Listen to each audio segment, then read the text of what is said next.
Hello, and welcome to the Rag Company Podcast. I'm Dane Hennen. To my right, Levi Gates. Yeah. To my left, Anthony. He's going to wait for it. Stop. Wait for it. Stop Wait it. for it. Fisher. Yay! Okay, we are here on a main show. Number Oh, 63. it feels good to be back, Holy cow. right? We're at 63 now. We got the crew back together, the whole gang. It's been quite a week. Yeah. Yeah. It's Quite been nice. well, actually, you know what? Like, I know Anthony's chomping at the bit. He's got stories. You on always stories think I'm here and chomping stuff. at some. I'm not a bit of what? He's not I mean, a bit is a bridle that fits in your mouth, and it's a Right. bit. It's a piece of steel. why would I be biting on Because that? horses bite on it because that's what it's attached to their mouth. Why are you comparing me to a horse? Because horses like to run, and so do you. That's a little bit I of actually Idaho hate, wisdom. I hate for you. running. Honestly, I hate Okay. running. Well, It's like when I used to tell my sister that I had to pee like a racehorse, and she goes, "Racehorses don't pee the same. They pee the same as regular horses." I was like, "I don't care. It's a figure of speech." Well, I think they might pee while they're running. That's what I said. And if we were to do that, it don't would be do kinda that. messy. Probably be don't pretty do gross. that. Okay. Anyways. Wow. This is the detailing podcast. So folks, the good but news not really. is, Dane did our intervention work? Yeah. You know what? I actually did housework this weekend. Hey! I was working around Bet the house. I was changing Liz light was bulbs. happy to have you home. I'll just get it out of the way right now because my weekend was mundane as... We did work. Yeah. We did have to. All of us had to work. Well, we were all here it on was Saturday. after all the work that but I had after the mundane that, experience. you didn't just stay here No. and camp out. So let me get that out of the way. Okay. I'll just talk about what I did at home after our big thing, and then we'll talk about the big thing. Yeah. So in this case, on basically late Saturday, I worked a little here, edited some video. I'm trying to get that Wash Wednesday out, as you know. Yeah. You guys are wearing the gear, too, which is cool. Hey, look So at if that. you're Available watching at theragcompany.com. on the Rag Company Podcast YouTube channel, you can see they're wearing the shirts, which are pretty snazzy. I like Yeah. it. I'm wearing a I custom made that made logo. hoodie. I hope you guys like it too. But yeah, so I'm working on that. We had a cool guest. She had a cool car, and you've probably seen it in the Instagram feed and stuff. But at any rate, it'll be a good video. It's just I had like 5-6 hours in my timeline of footage to whittle down, and that's not even including all Yeah, the we were extra making stuff. you were making a Wash Wednesday movie. It is Two-part documentary. A freaking That's movie, what that and was. I'm just whittling away. I would consider myself like a sculptor, so I'm just trying to get it down to a point where people will actually watch it. I know there's some crazies out there who love like hour-long videos and stuff, and that's cool. I could probably make you something, but the problem is I don't think the majority of our audience would like that. So I'm going to try and bring it down to like the 30, 35-minute mark if Ooh, I can, nice, yeah. which right now I have 4.5 hours in my timeline, so it's going to be a little bit of Still got a lot of cutting. Yeah. and Yeah. I got to get it done before Wednesday. So if I get it done, chances are it won't be till the end of Wednesday that people see it if I get it done by then. But at any rate, after I got that, settled on Saturday, knocked a little more out there, then I went home. Sunday was just Dane around the house. Nice. Basically, Coffee cup in his hand, bathrobe on, slippers. Well, and I had chip cookies from the night before. Oh, so I warmed yes. one up for the morning. Oh. Oh, my goodness. Yeah. So delicious. They're like, Liz, bring me one of those cookies warmed. it's the best. Aren't they good? Oh, It's, yeah, it's like so a, good. Yeah, So it's, good. It's dangerous. I don't So want to spoil it for what people caused who you guys aren't to do here. it? You Oh, just felt like you needed it? I just woke up in the morning and said, I feel like doing work around the house, and I did. No, I mean the chip cookies. Oh, the chip cookies? Oh, That night. That's like a weekend ritual now. Oh, good. Oh, Yeah. Good. I actually have It's a bad. batch being ordered tonight at 8 p.m. Oh. Yeah, So. it's Excellent. Excellent. I had the Reese's ones this time. Oh, I actually haven't experimented with anything other than If the you like chocolate Reese's chip. peanut butter cups, they're Reese's. The like chocolate peanut butter cookie with Reese's Pieces in I'm the afraid to cookie. stray away from what I know. And The the chocolate chips chip are pretty is amazing. legit, and that's what I would go back to. But the Reese's were a fun like detour. Yeah, Okay. no, that's a good idea. So yeah, so basically what I did was I bought my house in 2011, bottom of the market, so I was able to do a lot of fixing up, with the money I saved that way.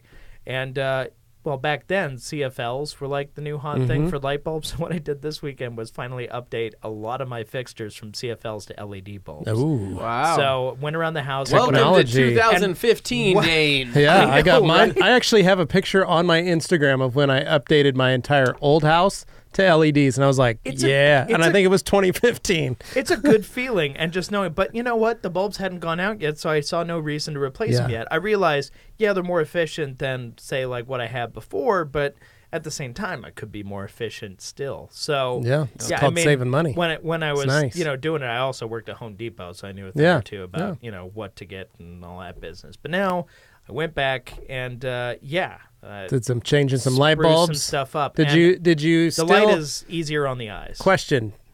While changing the light bulbs, did you have a chip cookie in your hand while you were doing all this, or did you have your No. coffee cup in your hand? The problem was, And were you wearing your bathrobe the whole time? no. See, I didn't change any of the light fixtures inside the house. This was in the garage, and this was out front. Oh, So I'll take care of the house at a later. oh, date. so the house is still That's inefficient. still Living in darkness. Yeah. Well, What is an LED? No. Funny enough, is the Christmas tree in the corner. The problem is, it is, by the way, it is. For those who are just joining in on the podcast and don't know, I leave my fake Christmas tree up year round as a nightlight in the living room. It's not decorated, but it's out there. He has like people over his house. He's like holding the I rationalize it. And he goes over to the people like, did you just light the Christmas tree? I was like, it's either this or a bunch of little nightlights out there. I'd rather have this. It's a big That was open amazing, room. right? That Yeah. was perfect. Yeah, get the digs you in owe on me Dane. a quarter. It's That cool. was great. It's cool. All right. So a perfect yeah, callback. so I changed the lighting out in the garage. Very happy with how that turned out. I'm not Nice. doing the light bars quite yet, but I'll get there when I Great do the whole investment. garage Good overhaul. investment. Barinas. Go those on things, Amazon. They look great. We have them out in the warehouse we use for stuff, but And in the studio. also yes. But in this case, I was just changing out the fixtures I already had, just Right. replace existing CFLs that were there. And like, Nice. because what caused this was Some of the my, old ballasts go out. Well, no, actually, the bulbs in my garage door opener had finally died. They were the first to go. Okay. So I was like, okay, I guess I need some new bulbs. Well, when I was doing that, I was like, why don't I just change all the others too? Yeah. And especially like the bulbs out front that I had. Yeah. I had CFLs and like the Yeah. house lights on the outside. Those don't always work in the cold. No, they don't That like too. it as much because that's the one thing. All the lights inside the house are CFLs. They do that thing where they take a little while to warm Yeah. up and brighten up. Which, hey, if you're tired and you flick on a light, it's like, okay, this is pleasant. But after a while, you're like, just get bright already. So, I mean, I could just go and change it, but I'm lazy. In Yeah, that and that's sense. why you So, do your yes. reading and So- hanging out next to the Christmas tree. that warm glow. Well, of it's because everything's taking so long. I understand. But okay, so here's what I did on the outdoor ones. I switched to a lower wattage bulb. They could be 100-watt bulbs, but I actually went for a 60-watt replacement, which, of course, as you know, when you're talking CFLs and LEDs, they're really like 20-watt or something like that, but they're like a 60-watt classic bulb replacement. Yeah. So in this case, I took them down from 100 down to 60 watts because really, when you're... Some people are interested to hear this. What I want to get at is these ones had light sensors in them.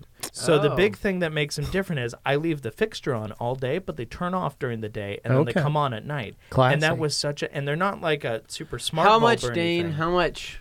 How much do they cost? Not that much. Sounds expensive. They But were I like. $8 a piece. Okay. And I That's had not bad. 4 to replace outside. So it wasn't that bad. Yeah. Oh, But nice the little problem day. was I had to get the 60-watt because that was the highest wattage they allowed in this particular style. Yeah. Of the Nice. photo sensor. And I was like, man, why don't I just do that? Because that's what I do every day because I'm gone from the house so much and Liz is coming and going from the house.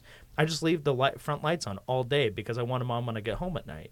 So in this case, I can leave the fixture on, and I'm not paying for the power. So Yeah. that's Nice. kind of Yes. nice. So Yes. small, small. Yeah, those fee are up nice. front, I but like it'll little work out. photo things. I So need to get I some of those. I knew photo sensor lights existed, obviously, but Yeah. I didn't know that they had them in this, easy bulb format for outdoors Yeah, now. that's So I was like, great. okay, why not do that? Yeah. So, hey. I used to have to wire up photo sensors to my lights Yeah. at my old house. I did that. Yeah. Yeah. So I haven't it's done it to the nice. new house yet, but I should.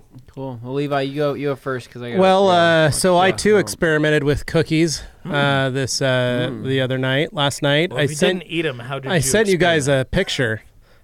We all know how delicious those Biscoff cookies are. Oh my Oh, gosh. The airplane yes. Delta, courtesy of Delta Airlines, they provide those Bifrost cookies. Biscoffs. I'm shocked. My kids call them Bifrost cookies because my children are very good at learning Viking lore.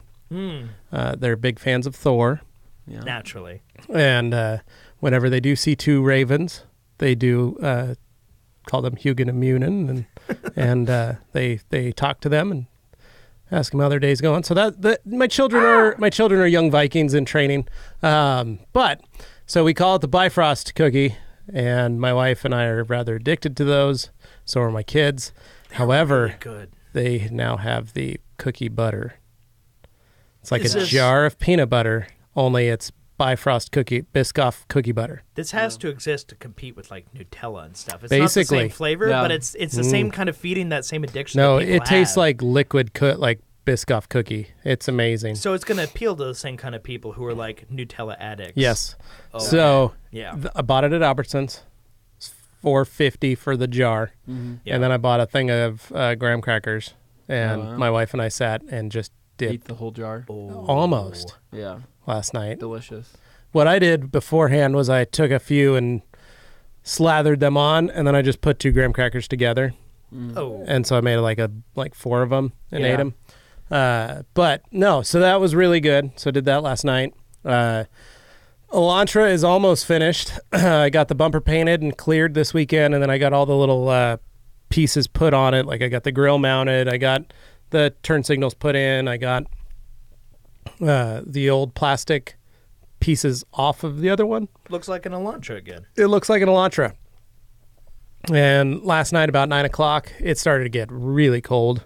Yes. I was outside, and it was probably 40 and like 45. I'm calling it right now. We're having another snowpocalypse this year. It was cold last night. Everybody's a little leery about it, but I think we're going to have one. So I probably could have had that whole bumper finished, but I was just freezing. So Well, I'm going to try and have it done tonight. By the time I get home, I'm going to try and get the car done so I can drive it. And but it's coming along. So not too bad. I sprayed the whole thing in my backyard during a major windstorm on Saturday. What That a was better great. time. Perfect time to be spraying metallic. that's when you do it. You silver. wait through the wind, and then when it picks up, you go, yeah, now's a good time to spray aerosol. Yeah. Well, then he's like, So- he's like, well, not only is my bumper now silver, but my fence is also silver too, and it looks awesome. It's perfect. You know? It's already a metal It's got a chain link sheen. fence. Yeah. No, but I literally was like, waited for the wind to die down and then was like,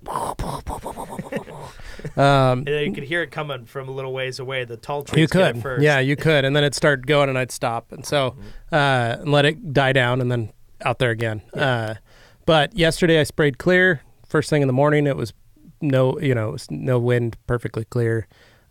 So did pretty good. I mean, that's the first time I've done a 2-step kind of base coat, clear coat Okay. in my backyard,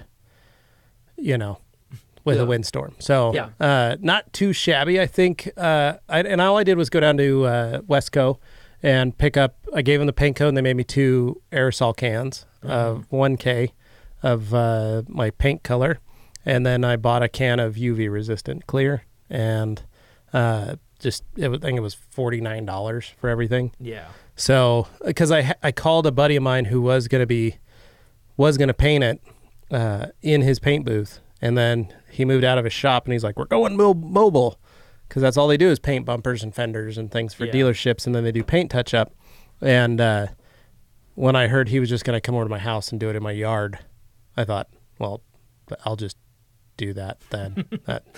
If that's what's happening, I'll. Well, because handle it. he has an air compressor and he'd mix up the paint, he'd do all that, Yeah. but he's still going to be. He's got the same rack I do. Yeah. I borrowed one of the racks from here, threw the bumper on. He'd be shooting it in my driveway. Anyway, okay. Now, see, you're paying for experience with him, though. Yeah, but right? it was. I mean, we're talking the difference of $200 and $50, and I could use the skill. So Yeah. why not do it? And So see, that's where you differentiate. If it's something you want to get better at, do it. right, yeah. Yeah. So I thought, shoot, why not? Like, I'll do it, and it's $50, and I know how to take on and off that bumper. So if I did a crappy job, I can just buy paint again and do it again, and I'm still less the price of that, and I'm Yeah. learning. And So- it's low risk. I mean, come on, Anthony, it's a Elantra. Okay. What are you talking about? It's a high Dane, performance it's machine. that was uncalled for, and Got to get my digs in somewhere. I understand that I made fun of you for having a Christmas tree, but that doesn't mean you get to make fun of me for having an Elantra. I have So, a Christmas tree 365. You I, have an I Elantra. don't. I thought we were a lot closer than that, You but know, we hurt the ones we love. all right. Okay. So And on that note, speaking of hurting the ones Anyway. you love and the ones who love oh, so my you- dog peed on the bed upstairs. Oh, I wasn't expecting So that. getting ready to basically get rid of that thing. The the bed. dog. Oh, No, you threw the bedding out. Oh, so no. So again, I've got a baby gate arriving. So we already had a baby gate up, Yeah. right? But what I bought was a permanent baby gate that will like mount to my staircase. You just drill it in, and I'm going to mount that sucker up, and this is so it automatically shuts and open, like it's an automatic closer. Like if you open it, it's going to close.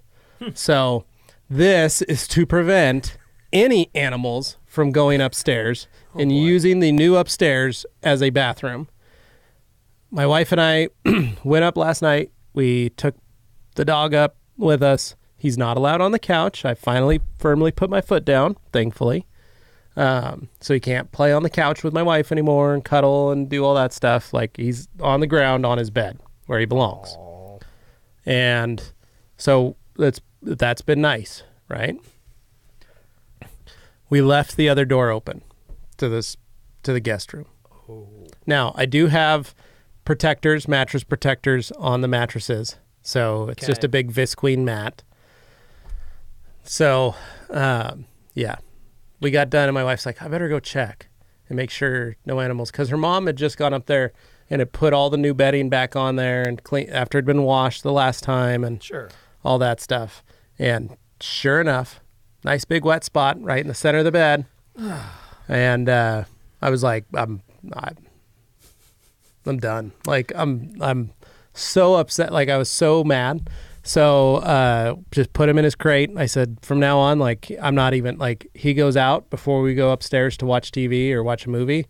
He's going out and he's going in his crate. He's trying to talk to you. It's urination communication. Obviously what it is he needs to go to the bathroom, but he's not letting us know. Yeah. He's just taking it upon himself to go find a spot in the house and use it. And that's not what I want out of a dog. So, I said it before. I'll take him off your hands if you don't want him. Well, and the thing that pissed us off was that we took him out before we went upstairs.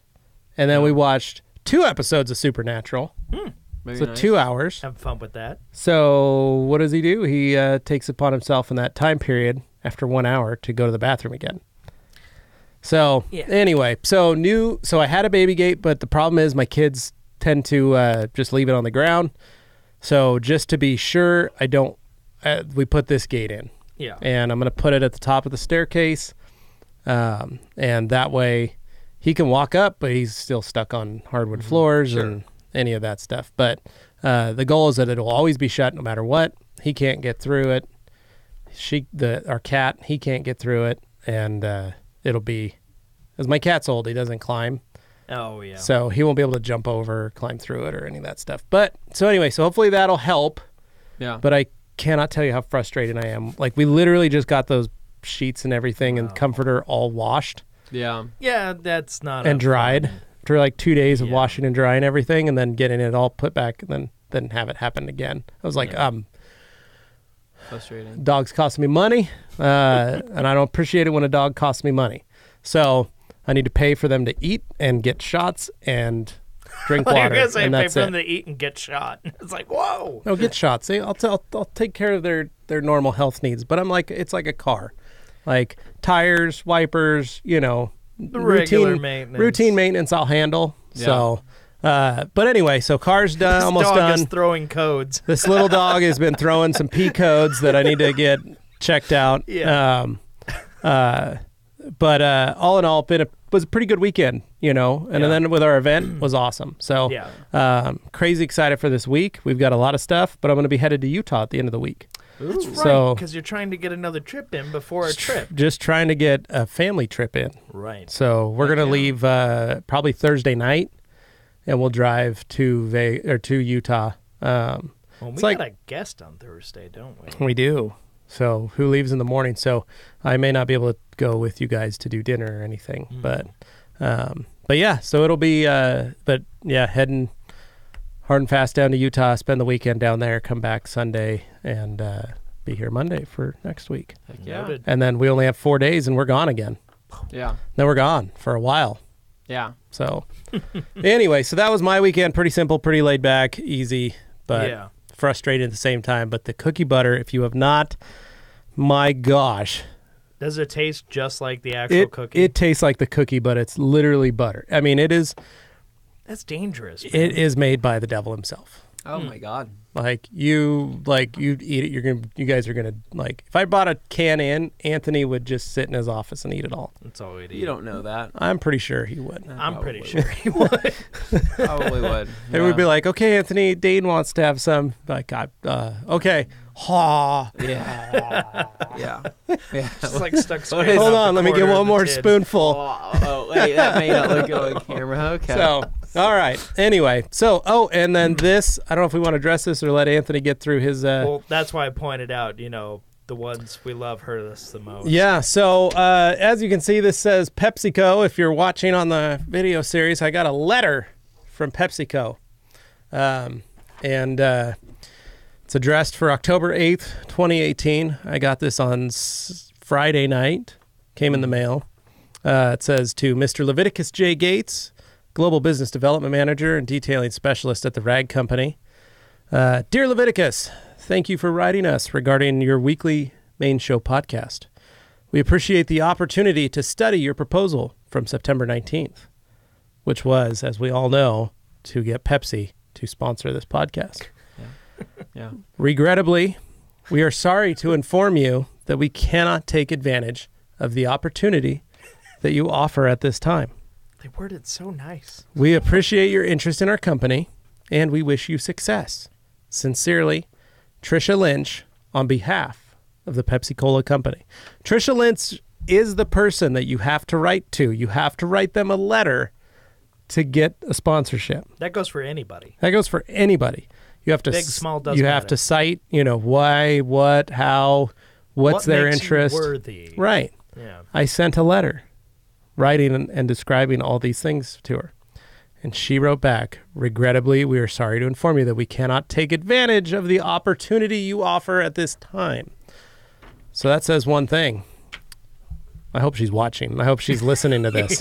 You're like, we're going to double down. Trisha, all we really wanted was like a year's supply of Diet Pepsi for this team here.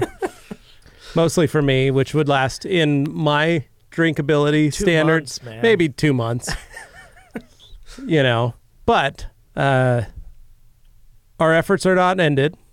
No. We will revisit this. And when this podcast does take over the world, Which it will. she'll come crawling back. She will. And then there may be a different offer on the table Oh, no. that she might be willing to have the advantage to take, Yeah.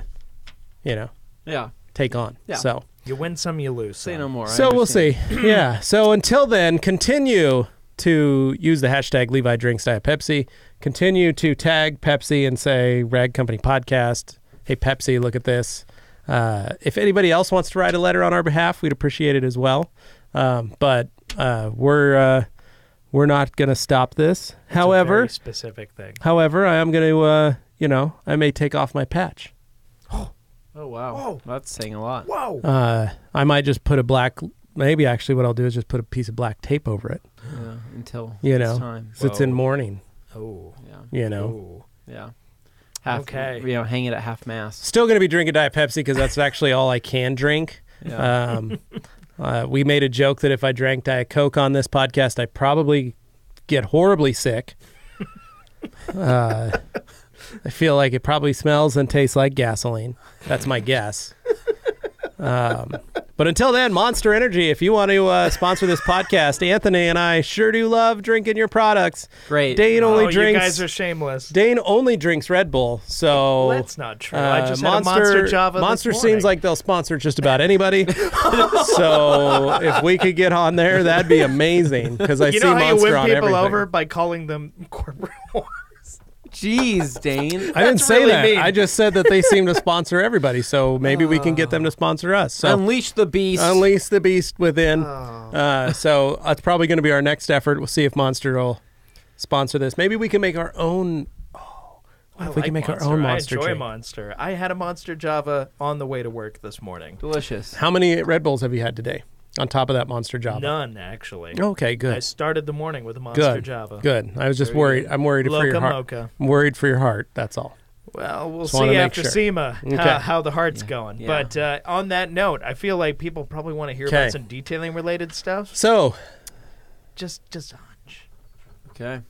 Go for it, Anthony. Anthony's got something to say. All right, just gonna leave this here. where do I start? So basically, we're going to have to go back a couple weeks, guys. As you know, I was gone for last week's podcast. I was off in the wilderness taking engagement photos. You were hiking in dress shoes. I was, yeah. Yeah. Not That's pretty comfortable, sweet. not ideal. I cut the back of my heel on something, but the pictures turnurned out great. Yeah, they They did. look They look great. beautiful. We got a couple samples she sent us. Katie looks amazing. Thank you. You look fit and rugged. Thank you. We'll give So- some to Tim so he can overlay them. Oh, on the that's a video. good I idea. think that'd be nice. Yeah. To do that too. Yeah. So shout out to Kylie Morgan Photography.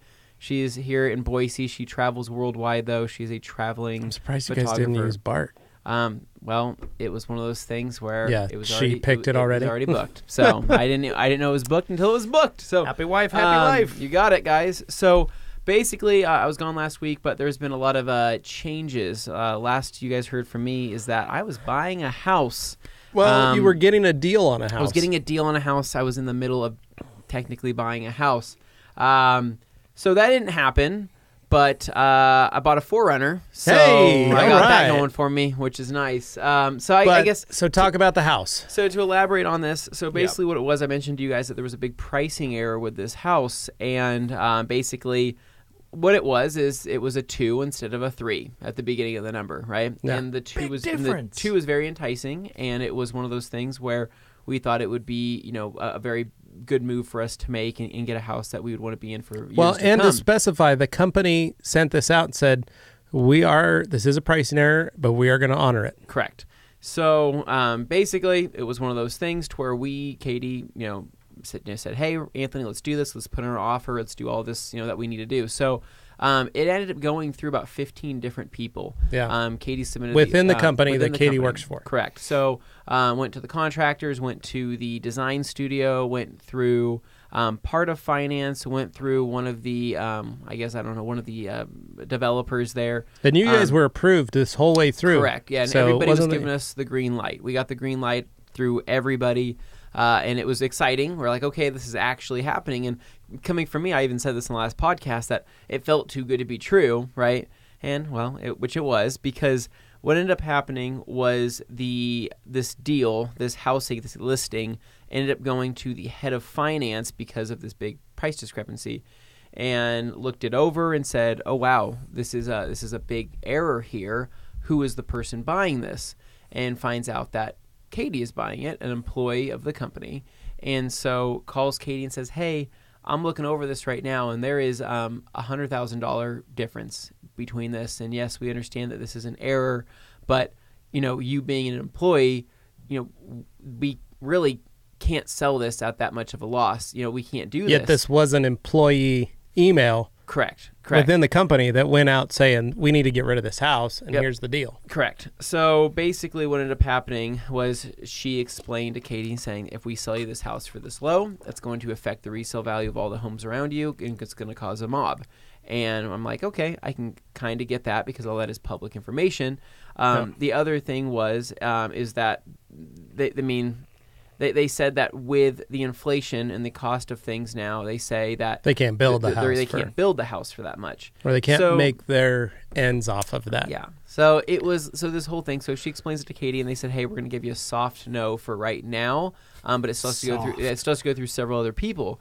So Katie called me, where she was really upset, and and I was upset too, because we've gotten so far, and we had gotten the green light from so many people to only get stopped at this point. It was very frustrating. Well, it wasn't like one of the employees was like, hey, Katie, look at this house that's for sale. Like, this was a company alert. It was not a shady inside No, deal kind of thing. it wasn't like, hey, the janitor found this and helped me get it. Like, no, this was like, hey, we've Everybody got was this notified. property. We need to get rid of it. If anybody knows, we're going to sell it at this price. Yeah. And then so she did, and they're like, oh crap, someone actually is buying These buying money this people house. went Hold and on. looked at that and said, no. Yeah. So the Killers. problem was that they basically pulled the whole card of, Katie explained. She they pulled the company, like, if you care about the company, type of thing, right? This is going to hurt us. This is going to hurt us. And Katie, kind of explained to me. She's like, if I was a customer and not an employee, they have to sell me legally. They have to sell me this Right. because this is what the listing was at.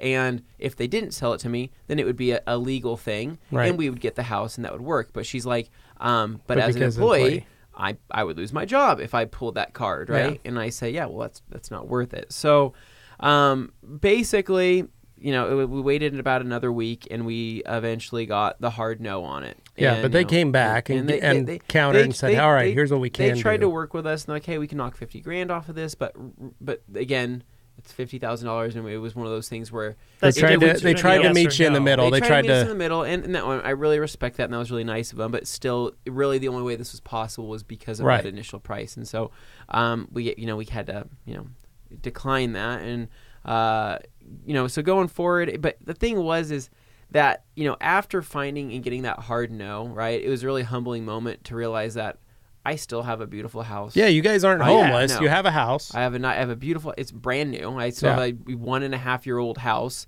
I still have, and it was kind of funny because I didn't realize how decked out our current house is with all these upgrades until looking at this new one. Put all those other upgrades and then having to put the upgrades. Katie tells me, she's like, all those bronze, handles and trinkets and all that. I'm like, yeah. And she's like, well, that's a $1,200 upgrade that you probably didn't even know we had. I'm like, no, I just thought that was part of the house, right? Yeah. So it was one of those things where I realized how nice I have it and how lucky and how fortunate I am to have what I have. And you know what? Even though the deal didn't work out, I was still super happy. But going past that, finding out that we're staying in this house, Katie had asked me because I had told you guys previously we had been looking at this deal for this 4Runner, right? Yeah. She asked, hey, is that still an option if we wanted to do that in the future? And I said, well, I don't know. That was a promotion for last month. I don't think it's a thing anymore. And she said, well, I'd be curious to know. So I contacted my friend Sean, asked him if we can set up a meeting to come down to the dealership and talk about it. So we went over there, sat down, and he basically said that we can do that promotion. We can, wing that for you, and we can do this. And I was like, all right, cool. But I started kind of doing the math, and I'll briefly talk about this. But in when it comes to leasing a vehicle, something that most people don't realize is that when you're leasing a vehicle, you have your list price, your lot price, right? And your whether it's a no haggle or the MSRP, whatever it is, and then you have your lease amount, and then you have your buyout option. So if you're leasing to buy this vehicle, right? So let's say you buy a $30,000 car, and your leasing option is $15,000 if you're going to lease, but your buyout is $20,000. Yeah, correct. That's $35,000, but the car only costs $30,000. They're making $5,000 extra off of that lease payment, and their hopes is that you'll get rid of the car, and then they'll be able to buy the car back for $24,000, and they'll be able to put it back on their lot for $35,000 or $30,000. Correct. Because it's a lease return. Correct. It's worth more. So with that said, most people who are leasing vehicles typically aren't buying them out, but this is something that we wanted to do because otherwise, if you were to go get a 4Runner, right, brand new, and just make the payments, you have an $800 car payment, right? Yeah. It's kind of unrealistic, or at least we are $600 to $800, right? depending on what you're planning. Correct. And so what was more realistic was having a $350 to close to $400 payment, right? Well, that's something we could probably do. So I kind of, after doing all that and doing the math and finding out this $37,000 car or $36,000 car ended up being a close to $42,000 car, right? And, so I went in there and I talked to my friend. I said, hey, so I understand how this works. I know how this all goes, but, that margin you guys have there, that $5,000, right? What is that? Where does it go? And why is that necessary? And he looks at me and he's like, well, Anthony, that's isn't something that people normally ask, because most people just don't. Shiny, it's new, sure. People just kind of go with the flow. Most people aren't Anthony. And I say, well, dude, I'm kind of particular about this. I mean, and in my head, I'm like, that's like $6,000 worth of mods, or you know what I mean? That's a lot of that's something that can be better used. So I asked him, like, what can we do on that? And he's like, well, typically there isn't much we can do, and I'm already giving you this promo from last month on being able to get this. And I said, well, I want something that makes sense. I don't want to be paying $6,000 over the lot price. I get, $500, $1,000. I get that, but I'm not paying $6,000. So we went back and forth, and it was getting late into the night. It's about 9 o'clock at night, and basically at this point, all the management's gone. And he's like, well, there's basically me, you, and my financing officer in the office right now that's left in this building. The one that matters. And he's like, I'm kind of going back and forth with him, and honestly, what you're asking is already kind of difficult. And I said, dude, this is what I'm looking for. If we can make this happen, it'll be done tonight, And he's like, all right, sign your name here saying that you agreed to this. And I said, okay, here it is. So he came back at us and said, all right, so your $5,000 vehicle, right? He's like, all said and done, after down payment, monthly payment, and buyout option will be a $37,200 vehicle. Yeah. $700 over. Yeah. I'm like, done deal, right? And basically what it ended up being is that doing, it's kind of funny because me and Katie were talking after he walked away to go do some paperwork, and I'm like, what do you think about this? And she's like, I want you to see this, and hands me her cell phone, and she's on Craigslist, and one of our local dealers over here had very same color 4Runner, right, but a 2014, so 4 years old, with 60,000 miles on it, going for $30,000. Yeah.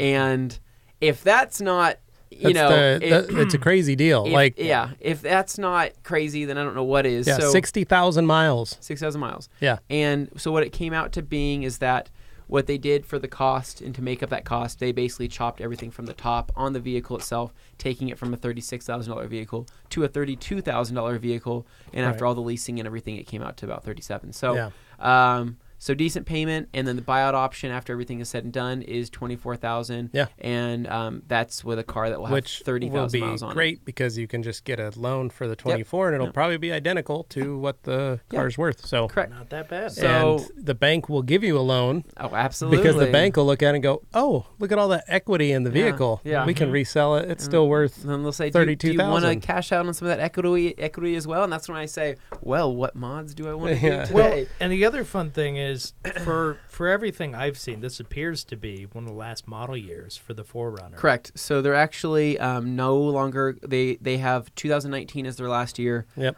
Nothing going for 2020. So resale value stands to reason it's going to stay solid. Oh, I think a final model year 4Runners continue to stay. Well, that's one of the 4Runners and Tacomas and 4Runners and Jeep Wranglers. They all seem to maintain their value. They're perfect. Those are the vehicles you want to buy brand new. Yeah. Because you make money on them. Correct. It's one of the very few where you can reliably. So the funny part though is that so we picked up this vehicle. Now I made I made a mistake, and I'll admit to this. We bought this vehicle in the dark. In the rain. Yeah. So. But that's the thing. I know the guy, so I didn't assume. Well, and Peterson's is a good lot. Correct. It is a great lot, and they're great to work with. All good employees there. We actually supply the towels for them for their detail shop. Yep. So I know the car's been taken care of, so I didn't really have anything to worry about. But the thing is that driving home, I find that I'm like, man, I love this car, man. I honestly, I can feel myself getting attached to it, and I really, really like it. But it, Katie, this is going to be her car primarily. I'm going to drive it when we drive around together, but I know that I'm going to be taking it out for certain things. But this is primarily going to be her A to B to work. Getting it home, letting the car dry off, and then going out in the garage and looking everything over. I was a little peeved to find out that there is the passenger side was covered in hard water spots, and I mean covered. Oh yeah, like I just made a video about that. Probably I know a guy that knows how to remove those, but probably some of the worst I've seen, and it was kind of frustrating to think, crap, I wish I would have seen this, but then starting to think about it more and more, right? I thought to myself, and I even told Levi about this. I'm like, what do you do in this case? I can take it back to them, and I can say, hey, I need you guys to fix this, and they will, right? But they're going to fix it the same way that I know how to fix it, but with less care, right? Yeah. So they're going to spray it down with acid. Yeah. They're going to for the normal person who's never removed hard water spots or sees the hard water spots, take it to the dealership. Yeah, like correct. Let them do it. Or take it to a detail shop and have them do it and have them tell the dealership, I'm going to have a detail shop that I trust, take care of it. Yeah. And you're going to foot the bill. Yeah.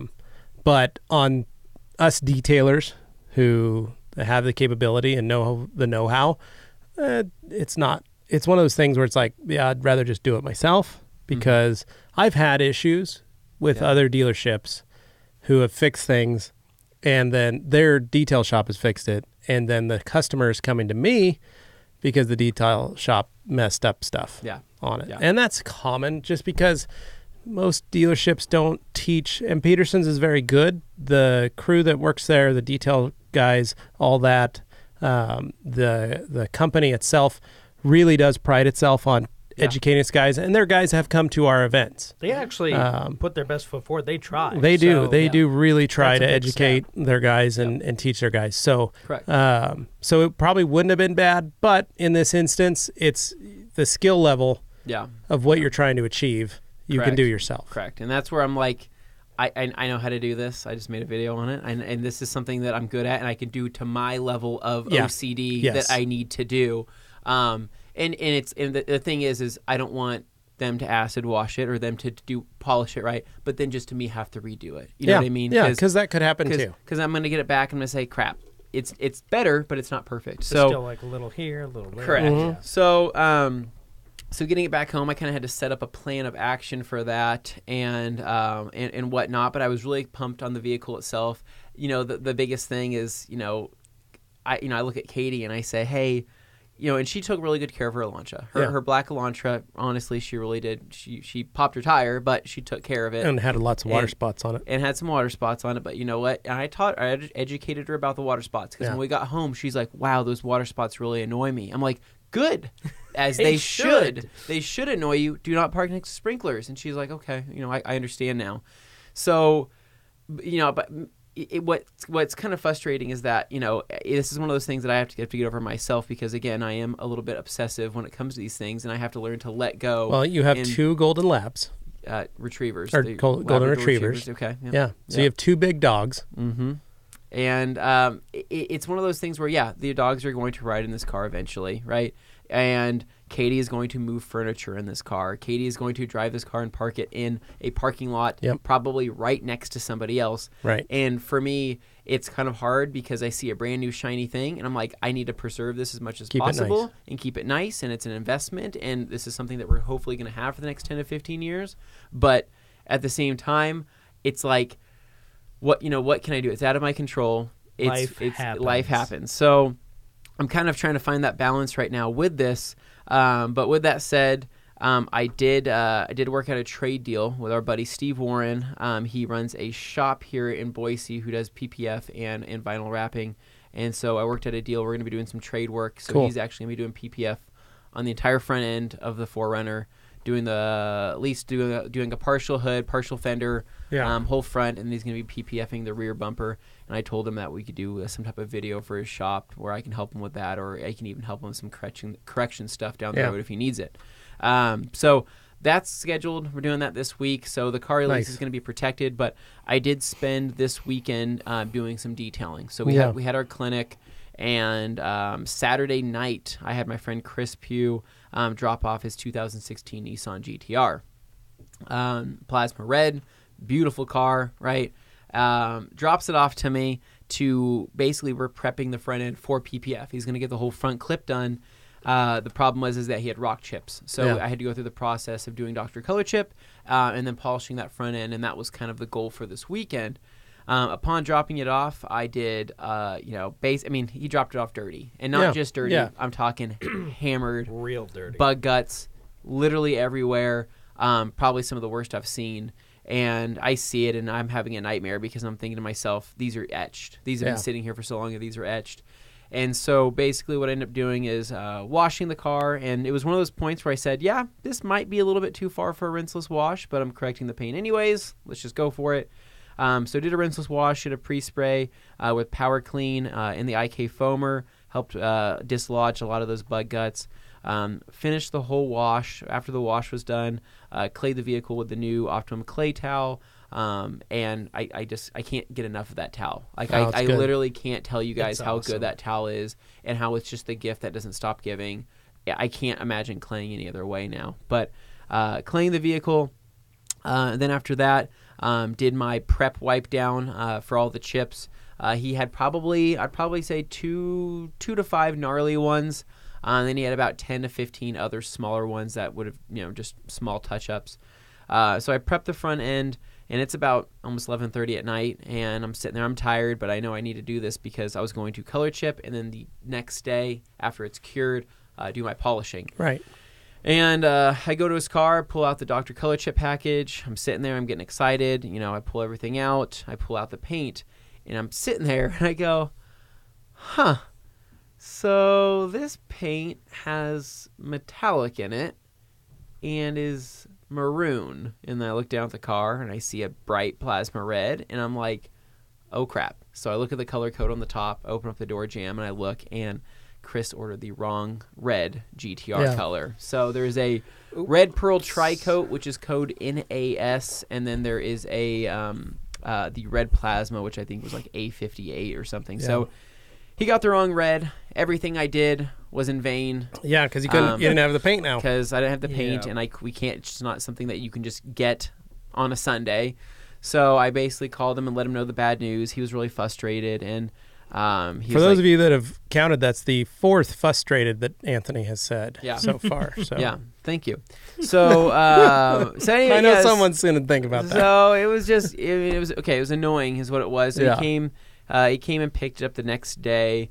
He's like, I'm so sorry, dude. I wasted your time. I'll pay you for your time. And I'm like, don't worry, dude. I'll bill you after everything's said and done. Don't worry. I'm not going to go easy on you. And he's like, please, I'm sorry. So I had the day now free, right? And Katie left her 4Runner with me. And I'm like, all right, I got to tackle some of these water spots. I need to go through it. So what I ended up doing was basically washing the car, doing an O&R wash on it, and then going through with acid at, I think it was close to like 6-1, 7-1 is around what it was. And it was Meg's Wheel Brightener. I'll just throw that out there. I know sometimes we don't want to talk about brands, but that's what I used.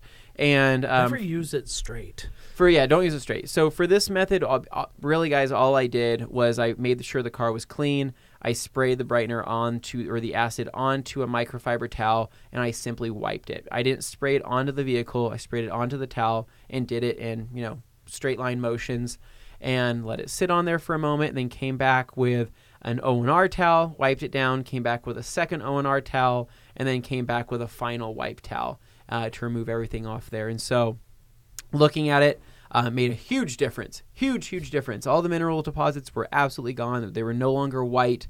With that said, though, I think it is etched in there. Yeah. I think there is some etchings where I did a test spot with hyper polish. Well, you got to think that car's been sitting on the lot for... And this week and last, like the beginning of this week and next week, that's when the sprinklers are getting blown out. So the sprinklers are going to start getting, Yeah. And who's not to say they blew out the sprinklers this last week at Peterson's. Who knows? But that car could have been sitting on the lot for the last 2 months, 3 months. Could have, yeah. And every other day it's getting water spots. My OCD did kick in. I was curious. I'm like, what's the build date on this car? So I dived in, and the build date was June of 2018. So I would assume after shipping, it probably got there by July, August, and August and September.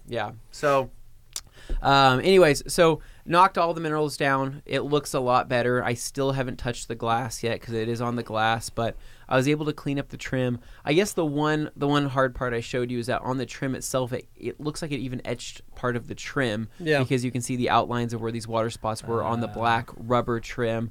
I think that eventually fixes itself and kind of fades with time, with sun and heat and things like that, but it is still annoying. For the glass, I didn't touch the acid on the glass.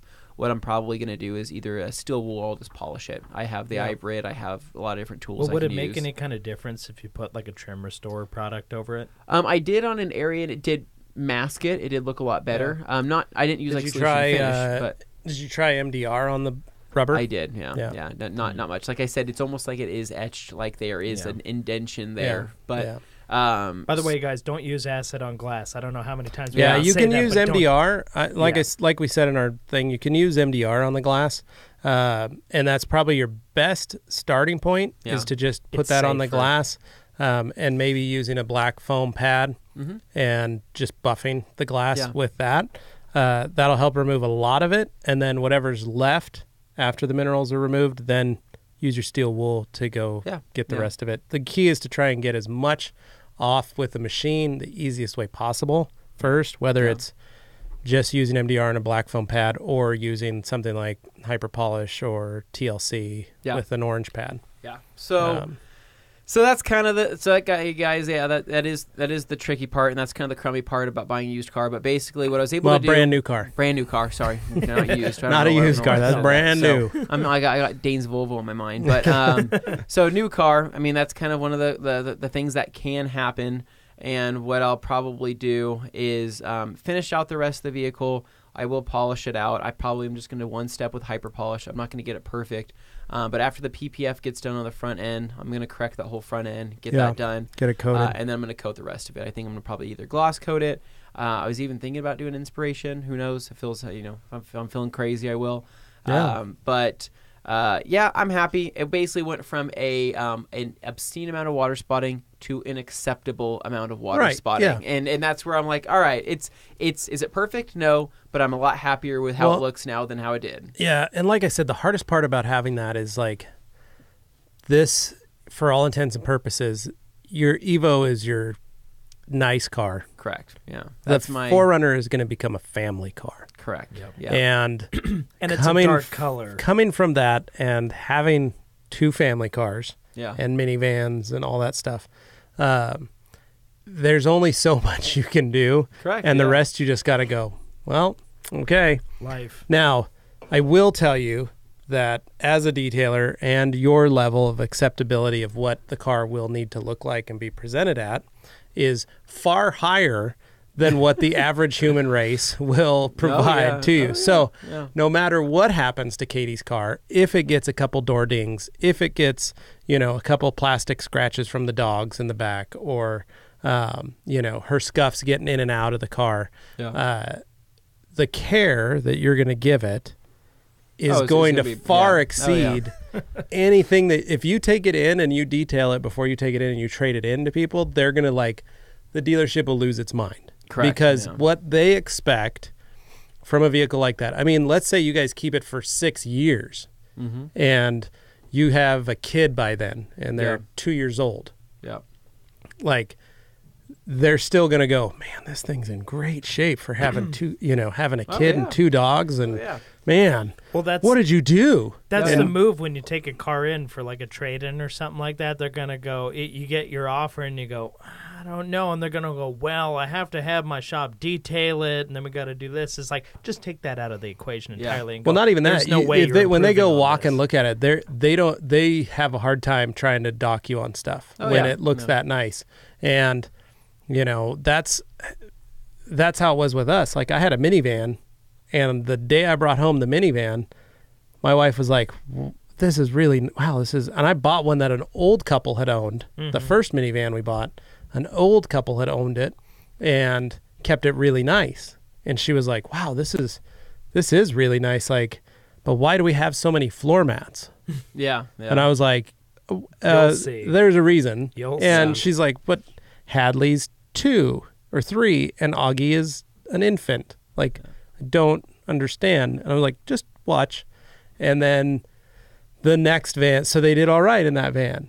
But then the next van, when Augie was 2 and Hadley was 6, it was like, oh, why do we have all those floor mats again? Oh, don't worry. And we go through, and this time the kids are reaching for drinks and want snacks and want things. And that first time I handed back a little tiny small lemonade to Hadley, and she literally took the top off and dumped it out on the ground. Yeah. I'm like, why? That's why I have many floor mats, to capture as much of it as I can. That's why all the leather's coated. That's why all the plastic's coated, so that cleanup is a breeze. And like my car, I wish you would have seen when I had to clean Carly's Camry. It was bad. It was really gross. Yeah. But everything's, I literally just used a bucket with O&R and one towel and my air gun and a VLB and cleaned everything up. Everything cleaned up beautifully. Carpets cleaned up beautifully. Everything cleaned up beautifully. And then I just went over everything, wiped it all down, put everything back in. The car stayed nice and clean. And I looked at it, I'm like, okay, this is good. I can handle this. Yeah. The only dent in it is the one that I caused when my bike fell off the rack and landed on the car. Oh, dang. So you're just ensuring that there's nothing that could really dock you for it, because they expect a lot worse when they get stuff. Yeah, and that's the thing. I've seen those cars. I know those cars in and out. Looks like on the and I know side. a lot of you guys listening are probably working on those cars right now. Yep. Anything that you're going to do. So I know you were talking earlier, your OCD was like off the charts, trying to figure out like, oh my gosh, I can't keep this thing nice, but I want to keep it nice. Yeah. But the one caveat and the thing that you can take home with you is go, I'm really good at keeping my car nice. Yeah. So I'm not. Yeah, and that's the biggest thing is I know I'm going to take better care of this than any other person's going to take care of. But having the front PPF, I'm excited for that. That'll help. Thank God, because she, doesn't get on the freeway for a commute, right? But she's still, isn't me that stays 3 to 4 cars behind other people. She'll get right up on chip somebody's seal and all kinds of fun things going on our Idaho roads. There's a ton of things that can happen. So basically, I'm like, all right, so at least I have that going for me. But following that, though, there is some stuff that I do want to do to it. That would be pretty sweet. And so the color of the 4Runner is the magnetic gray metallic. Yeah, and it's a pretty cool looking gray. And it looks good in the garage next to the Evo. Oh, gosh. Yes, it does. Yes, yeah. You should put 50 Shades 2 on the other plate. Yeah, I don't know. 49 shades. 49 shades. So that's gonna probably gonna get some stuff done to it. I know we want to get the front windows tinted because all the rears are tinted already, but from the factory. But we need to get the fronts done, and then I really want a running board to get up into the vehicle. Like coming from a guy that gets into low cars all day, I'm like, this is kind of high. Like getting out of this thing, and she's getting out and heels. And you haven't lifted it yet. And I haven't lifted it yet, and it will. Mark my words, it will get lifted. 2 or 3? Probably like 2 or 3 would be pretty just enough sweet. to look right. And then wheels. In the meantime, one thing Katie did say, she's like, oh, I love the way these look with black wheels. I'm like, thank God. I'm like, okay. You're like, I don't want to leave these. So this way. I'm thinking in the meantime, just to get that look, I think I might just plasti dip the wheels. I know, kind of ghetto, but hey, well, unless somebody wants to sponsor me with a set of wheels, let me know. Mama, if you could reach out to Anthony. Let me know. I'd love to rock a pair on the 4Runner there. But so I might just plasti dip the wheels in the meantime, just get them black. We're going to do the blackout emblem kit on it where all the 4Runner and all the SR5 emblems are all black. And then, again, probably I think I love the way those running boards look, the ones that have the little kick out of the step. You know what I mean? So it's like a straight bar, but it has that small little notch out. And so I think those look kind of rugged and cool looking. Just get rock sliders.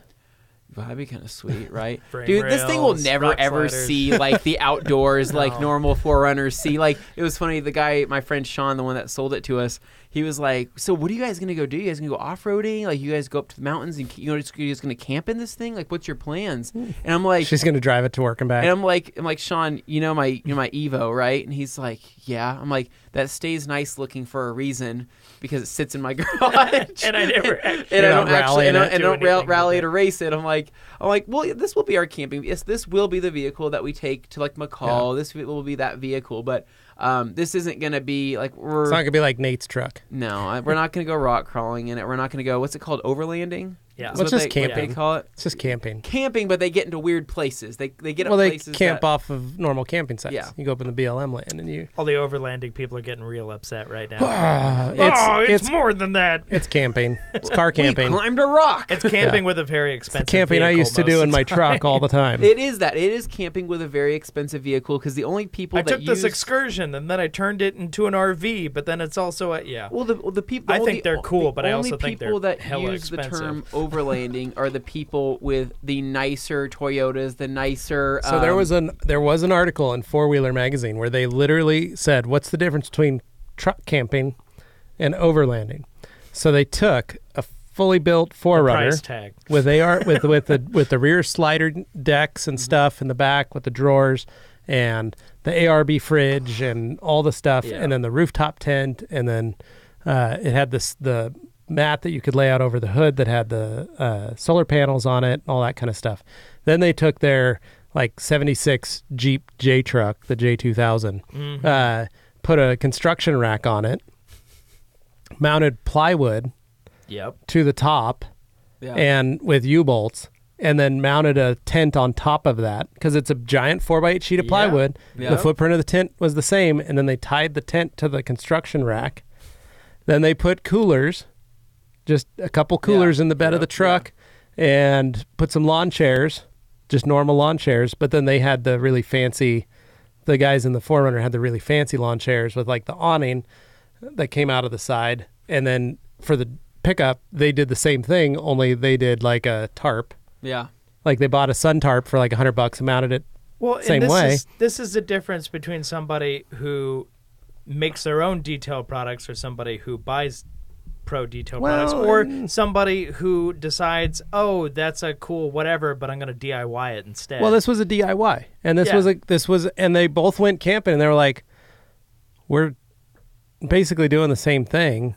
We're like instead of spending the $900 or $1,000 for a rooftop tent, they put on an old construction rack, like lumber rack, and then put a piece of plywood and put their regular tent, 4-person tents, the same footprint. Yeah. One or two of those people are going to take their truck to Siberia and drive over freaking tundra or some stuff. But they want it to look like they could. Like, but this truck look like they could. But the J2000 pickup that they had was lifted, had 35s on it, would still do everything that the 4Runner could do. The difference is it was just an older truck. Yeah. With a lot easier. They could pack everything away and put it back in the bed of the truck, and they were like, we can still carry everything. Yeah. Guys, I still want a Unimog. I don't care what he says. Oh, I'm all for it. I love that stuff too. Don't get me wrong. Doesn't matter. They ripped my engine, but So the funny part though is that, like, you know, me coming from a tuner background, right? I totally get it. I want to put some your brain immediately goes on it. Well, because I'm like mods, but I'm like, oh wow. Truck mods are pretty expensive in comparison to some car mods. So I'm looking at some of these and I'm like, it's my life is going to be a never-ending black hole of always being into vehicles, no matter what. Like, that's the thing. I have a Civic. I've done all these things to the Civic that shouldn't. And there's an S2000 steering wheel in that Honda Civic. Yeah. For the only reason that I just like driving with it. Right. The Evo's got a bunch of stuff done to it. I can't imagine myself getting a vehicle that I won't do stuff to. So that's why I'm already sitting here like, Katie, we can do this, and this, and this.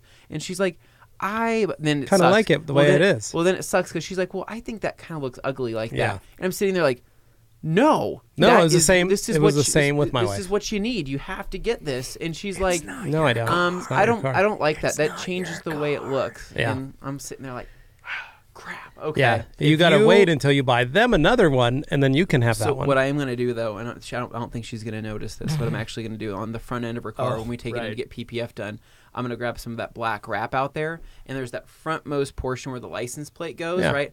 I'm going to black that area out. He's going to do the GTR grill thing that everybody with an Evo X and everybody with a, smart. Do I'm the thing. I'm going to do that and hope she doesn't notice. No, I did that with some of Carly stuff on the cars. Like, I just do things when, like I lowered the Elantra when I went to get the tires swapped. She doesn't know. Came back and she's like, wow, the car looks a lot lower with those new tires and wheels. Yeah, I know. It's kind of crazy, huh? I can't promise I won't make fun of you if you start turning into a brodozer. No, I don't think well, that's the thing, guys. It's still driving it. I'm still like, I'm driving an automatic vehicle, right? I still need more to do because I'm like super ADD when I drive. Well, and you're not rolling coal, so I don't have to worry about judging you for that. But I haven't gotten on the vehicle. Like, somebody asked me the other day, they're like, have you seen what kind of power it's gotten? I'm like, actually, I haven't. You're still in the break-in period. Yeah, we're still in the break-in period. People buying a 4Runner aren't necessarily thinking about the engine specs as much as they're thinking about the capability, utility of the the chassis and the roll down rear window. That's what it's all about, my friends. I don't know why more SUVs don't do that. Right after window. I watched it, because everybody used to die of carbon monoxide poisoning when everybody did that back in the 70s. Because all the Suburbans, the Blazers, the Jeep trucks, the 4Runners, everything had those roll down back windows. But the problem was with a roll down back window is the exhaust pipe right at the back. And so Toyota still kept that going. All the other companies dropped that because of the fact that people didn't like the carbon monoxide fumes getting in. I'm not going to lie, what doesn't kill you makes it stronger. What was hard, though, was when I was at the dealership looking around and once you buy that type of vehicle, right? It's kind of like the beauty's in the eye of the beholder, right? And it's like that with anything, right? You hand me that Honda Civic and I look at it, I'm like, damn, that's a good looking Honda Civic, right? Because it's mine. So the second we bought this 4Runner, I'm like, man, this is a good looking car. I love the way this looks, right? But I could start to see, and then you see 100 others on the road. Well, I know, but my mind starts to shift though, because normally whenever I would see a truck, I'm like, oh, that's just a truck, right? You didn't think of it. But now you're looking at other ones. But being on that lot, and I look over and I see that TRD Pro Tacoma, I'm like, wow, that's nice. And Katie looks at me and she's like, you could have that vehicle, right? I'm like, I could? And she's like, yeah, sell your Evo. Yeah. And then it all comes crashing and that's back. when I'm like, oh my God, whoa, anxiety. Which one do I want? I'm like, no, I don't like, yeah, no, I'll keep the Evo. That's fine. Yeah. No, and my brain always does that too. It's like I look at things and go, well, I could sell the Elantra. I could sell this. I could sell my little truck. I could buy a new Tacoma pickup. Yeah. I could drive that. And then my head goes, will the kids fit in a Tacoma pickup as they get older? Hadley's in the 97th percentile for height for her age. Yeah. So I'm like, okay, so let's just say... That's what the pickup bed is for. Let's just say she maxes out. Let's say she's just abnormally large. My dad and my uncles are very tall. I'm only 5'10". Let's just say she hits 5'10". Just for instance. Okay, that's pretty good. Not too bad. Augie. Who's not to say... Carly's dad was 6'4". My uncles are 6'4", 6'6", 6'5". Who's not to say Augie gets that size? My nephews are all giant. They're big. So I'm like, yeah. Okay. So let's say, and they're like 16 and 20, right? And they're already they're height. If so I'm like, turns into anything like Seth, it's well, and then my little brother, my stepbrother is a beast, but giantism is what they think that is called. He's an ogre. But I look at that and go like, okay, so now I've got me, Carly, Augie, and Hadley in a Tacoma pickup. Yeah. Is that big enough? And Dylan said that's why he got rid of the Tundra or the 4Runner, was he looked at doing a Tacoma, and then he thought, well, maybe I'll go with like a Colorado crew cab. But his son is already big and is going to get bigger, and he's like, I don't think he's going to be comfortable riding in the back seat of that. Yeah. And then I have to make my wife, if he's going to ride in the front, then I got to make my wife ride in the back, So that's why we went with a full-size pickup. So then part of me goes, okay, well then I'd go with a full-size Silverado. But then I think, but then I got to worry about gas mileage. So would I keep the little truck so I don't have to drive the big truck every day? Yeah. And then I'm like, but Carly wants a 4Runner. Yeah. And I'm going to take the Camry as my daily. If I buy her a 4Runner. Well, Dodge and Ford got small diesels. So then I don't need a big truck because I've already got the 4Runner to do all our camping. I'll do that. But then I'm like, well, but is the 4Runner big enough? Am I right back to that? So should I? So anyway, it's just a big circle in my head of things of like how my next future vehicle. And then I kick myself for ever getting rid of my minivan. Yeah. Yeah. It's the greatest vehicle ever in the history of mankind. By the way, we've gone this whole way without talking about our event. Hold on 1 second. Well, I also want to say that I am in the middle of selling a 2017 Here's your chance. Elantra. Here's your chance to get a hold of a car that I have detailed myself, and it is looking absolutely pristine. That's right. It is Katie's old car, and I basically... It's 2017. Okay, it's her previous vehicle. Her previous vehicle. It's super nice. I decided to try to sell it privately rather than trade it in, just because it makes more sense. It can be yours if you search the Boise Craigslist. You can for find Elantra. The Elantra. It is a black. So if you're listening and you're not located in Boise, you want to pay to have it shipped to you, you could contact Anthony. Or take a flight. It's a brand new vehicle. It'll get you could drive the it back. Yeah. And no problems at all. It's nice. If I had the money, I'd buy it myself. Yeah, and I mean that's the thing. I think our audience is Elantra fans. I think they all are. Me and Katie even talked fans. about it. She's like, you could sell the Civic and you can just keep the Elantra if you wanted to. And I'm like, I know I could. Part of you considers that to be a good idea. And part of me considers it to be a good idea, but the other part of me is like, Is this the vehicle that I want to be paying a payment on per month? Right, that I actually want? Not really. Yeah, I understand that it'd be a good vehicle that I could keep and eventually give to a kid someday if I had it for that long. Well, yeah, it's one of those cars you could keep them. Like I've had mine for, 13 years almost now. Yeah, and it's been fine. Well, and to be clear, she's not getting rid of it because there's anything wrong with the car. It's because she literally wanted a truck, and that was the ultimate thing. Yeah, and that was the end goal. Getting a truck, getting herself into this 4Runner, which I'm so excited to see how that thing does in the snow. I'm sure it just rips. I'm sure it just enjoy your new. You know what also is great in the snow? An Elantra with snow tires. Yeah, well, the Civic rips in with the snow tires. You put those studs on there, and that thing will just tear some stuff. Yeah, it's amazing. Dane's got you all beat. Dane's got to fix the Volvo for winter. Yeah, I'm excited to see. I drove it in the snow last year on the rubber band tires with the big wheels. I was shocked at how much grip it still managed to have. It was snow last year was not very. That was not real snow. No, we had right at the end of the year there was a snow where we had a good 4 inches of right, snow. But on what the we're ground. talking about is the Snow 18 apocalypse. inches that were frozen to the ground No that question. were He's ruts. like, no question. I'm screwed. Yeah, No, that needs to be lifted. I'm keeping it the same height, but I'm putting black Steelies on it with more rubber. Get some snow tires. Yeah. Studded snow tires and Steelies, and just I think it's great. That thing will be. I think it'll be total great. Beast. Yeah. It'll be. Okay, so let's go over the event really quick. Yeah. We're an hour and 10 minutes in. Man, that was a long episode. People are probably wondering what these are. So right they've here, just been sitting. so For those who are listening, I'll throw these out here. So PNS made this. It's a campaign. It's called Detailing Industry Strong.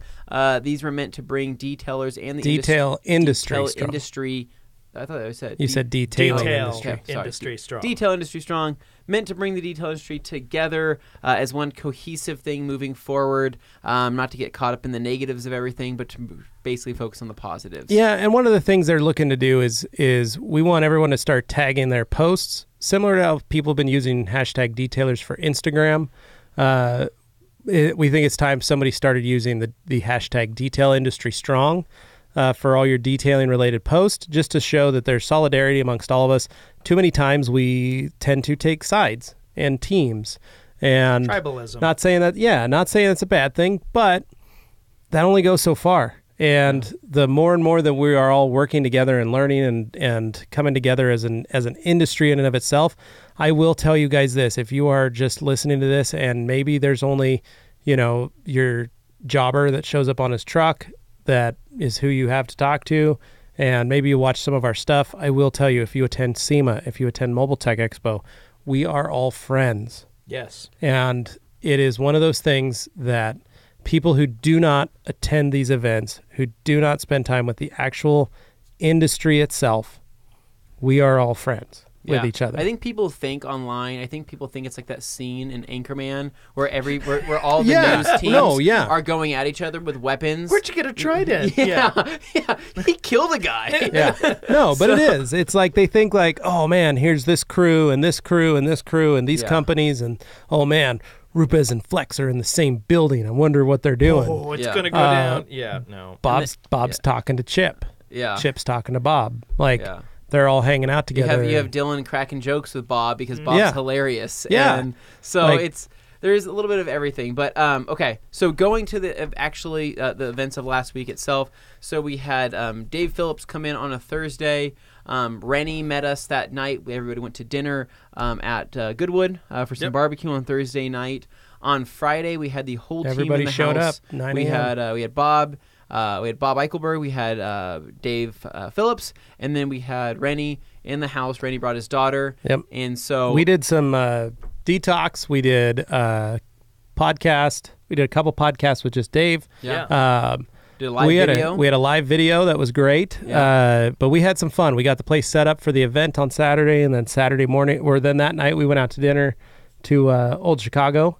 And some good food. Got some had calzones. Some fun. Yeah. And I had a hoagie sandwich. I had a calzone. Hoagie. It was delicious. Dane had a nacho cheese calzone. Well, it was no, it was a Philly cheese with a pretzel calzone. It was pretty insane. Yeah. But it was amazing. It was fun. We all got to go out to dinner with each other, and then Saturday morning we had the event, and good turnout. Lots of people arrived, and a lot of old school detailers locally that showed up.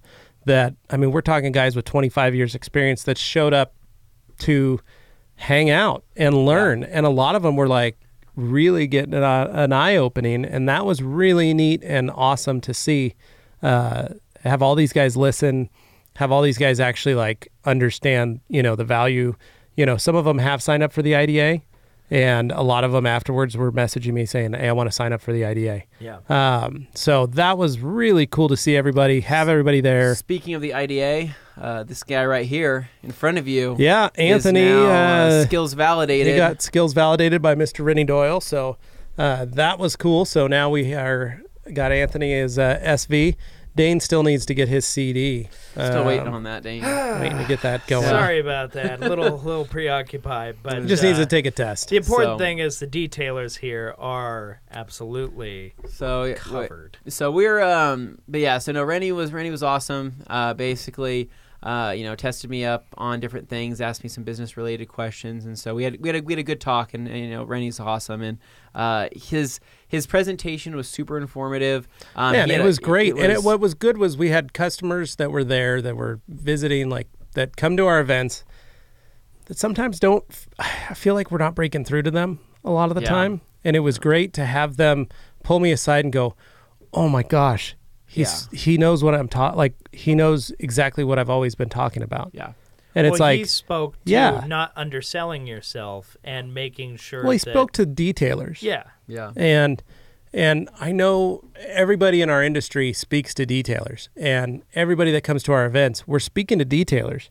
But sometimes I think sometimes these people, they just don't get it, and I think it's just the way it's worded. Yeah. It's almost like a language thing. It's like the way the words are spelled out a certain way really register with them. Rennie comes at it from a different, angle, different perspective than some of the other. It's almost like a kick in the ass. Yeah, basically. And he's got the military thing down pat. He's not going to let you as it is. He doesn't sugarcoat it. And it was just really cool because what I liked is that Rennie. So the joke is that every chemical company out there, right? Anybody that's making chemicals, don't let their chemists out of the building, right? Because they have them working in the basement and working long hours and working hard. But the fact that Dave Phillips from PNS came here, Dave Phillips being the father and creator of Bead Maker and the PNS line of chemical products, the way that Dave can talk. Dave can stand up in front of an audience and he can talk and he can explain things and really dumb it down for the people that really don't understand the chemical side of things. But what was cool was the fact that with every process and every demonstration that Rennie was doing for all the chemical products he was using, he was pulling in Dave in to explain. Dave could chime in to explain why that product was working for that specific thing. So they did their 3-part carpet cleaning system, and he had Dave as a reference there for every step of the way. Then they talked about the coating. Then we did inspiration coating, and there was a hands-on thing for inspiration. Then followed up with Bead Maker, and basically it was cool seeing Dave chime in and say, this feels the way it feels because of this. It looks the way it looks, and it has this cure time because of this. And I love that because, especially, with the internet giving everybody a platform and stuff, this was an awesome way to cut right to the point. So somebody asks a question like, well, why does it do that? Why does it work that way? Dave would be able to tell you exactly on a chemical level what's going on and why. So people, rather than just going, well, I noticed when it's these, temperature patterns, the humidity is like this, it behaves like this. Rather than that, it goes, well, here's exactly why. So he could tell you everything down to the pH balance, the monomers, the polymers, all that stuff. So people were really getting the straight cut. There. And then it was cool. And then getting we got hands-on with the flex polishers, which was really cool. And so Rennie talked a lot about some defect removal, isolating defects with dry sanding. Rennie is a dry sander rather than a wet sander, so that was cool to see. But people got to use the flex machines, and the flex machines, people. I mean, I know we use Rupes a lot. I know we've done a lot of things with Rupes, but you know what? They are both fantastic. Machine companies. I mean, they're both incredible. They do things right, and they do things with quality parts. And it's the quality that sets. Well, they're not Chinese knockoffs. Yeah. Getting hands on with the Flex 3401, getting hands off with the battery powered dual action or the battery powered rotary, and all of these things. Yeah. Like it was cool seeing people's faces because a lot of these guys have only ever used Harbor Freight's, Porter cables, knockoffs, Makitas, DeWalt's, and seeing their face. But to have the president of the company sitting there with them, talking to them while they're playing with it, asking them questions, they can ask questions. I think that's why, that's why we do this. That's why we have these reps for the companies. Yeah. Because that's why we do stuff with Dylan. That's why we do this with Bob, is because you get that hands-on. And they're not just salespeople. They're actually answering real questions and giving you a real...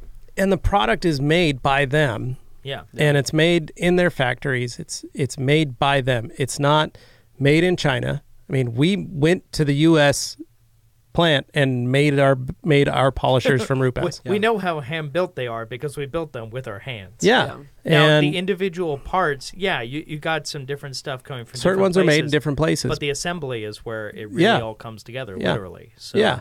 And it's not, it's not a Max Shine polisher. No. Like, I mean, for all intents and purposes, Straight right? truth, blunt. Just, Yeah. I'm serious. Like, yes, the Chinese stuff can work. Yes, It will work, but it it'll does vibrate fine. the hell out But of the you. difference is, like Bob said, with those polishers, with Flex, and the same with Rupes, you get service, Yeah. you get a commitment to quality, and you get that repair. Yeah. If anything goes wrong with it, you send it in. And like Bob said, there are 3401s that have been running for over a decade Oh, long with time. the only Yeah. thing needing replaced was cords. Yeah. Yeah, so when you're paying for that quality, you're paying for that service, you're paying for that. That's where your money's going. Yeah. Yeah. Yep.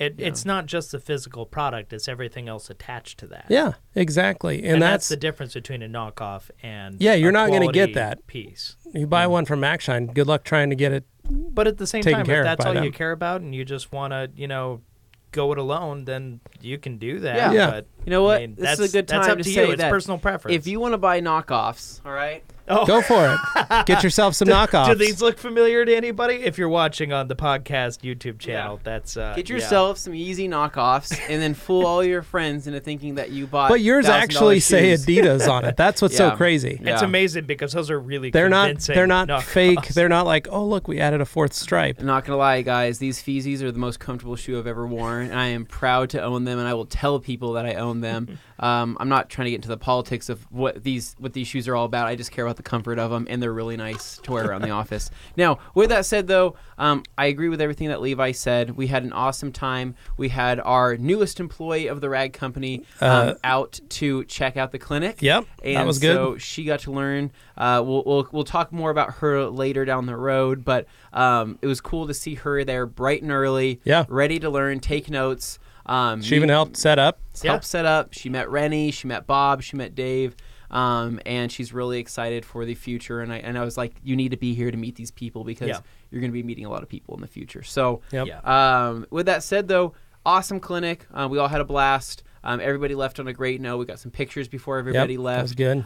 If you're curious to see any pictures of what the event looked like, you can head to the Rag Company Instagram. I posted several pictures of the machines. And the Facebook Live video. as yeah. well. Yeah, the Facebook And the- Live was hilarious. And the so Facebook watch that Live one. is great. So People were wondering if we were going to add some stuff to YouTube of the event.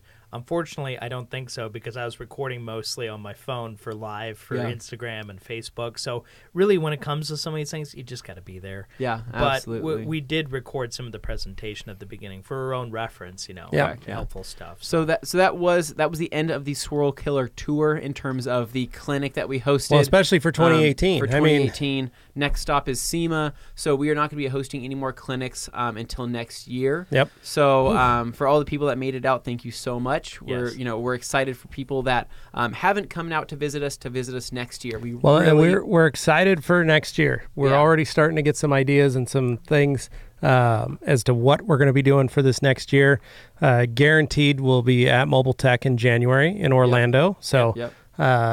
if you're already planning your trip or you've been thinking about maybe should I do it, seriously, do Mobile Tech. It is, especially if you're going to be skipping SEMA this year, do Mobile Tech. That is a detailer's paradise. It is perfect, especially for those of you that live in the winter states. Yeah. Going to Orlando in January is fun. Yeah. Oh, yeah. To say the Oh, least. it's a great change of pace and climate and Yeah. all those things. Come to Disney World with us. It's yeah, gonna we're be going to be fun. going to Disney World again. But the fact is, there is an entire day of education, and everybody loves it because you actually get to learn, similar to like our events that we do.